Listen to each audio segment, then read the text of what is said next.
The new Snow White is now in theaters. Let's get right into it.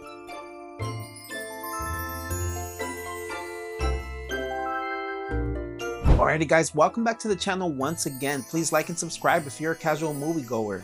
Right off the bat, should you go see this in theaters? If you're a casual moviegoer who wants to see a family movie, then I think there's enough in here to justify the price of admission for this one. Otherwise, I think you should wait for this on Disney+.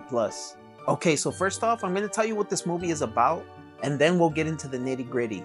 Now, without getting into any spoilers, I think we all know the story of the original Snow White, but I'm going to tell you the story about this Snow White, and this one's a little different. So the story is about Snow White, played by Rachel Zegler, who got her name by surviving a snowstorm as a child. When Snow White was a child, her mother fell ill and succumbed to her illnesses. Her father then remarries a new woman and later meets his unfortunate demise, and this woman ends up taking over his kingdom.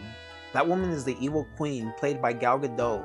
And like I was saying, she ends up taking over everything he owns, and Snow White begins to see her true colors. The movie was directed by Mark Webb, who directed the Amazing Spider-Man movies, and if I'm being honest, it looked really good. As you may already know, Rachel Zegler got a lot of backlash for playing Snow White.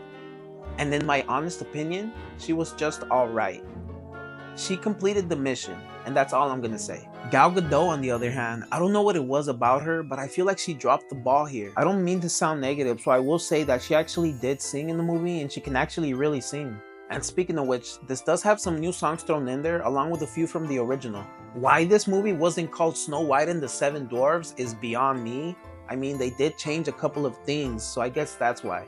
The dwarves also got some hate because they were CGI, but if I'm being honest, the best parts of the movie is when they're on the screen. I will say that I enjoyed this more than the new Captain America, so I guess there's that.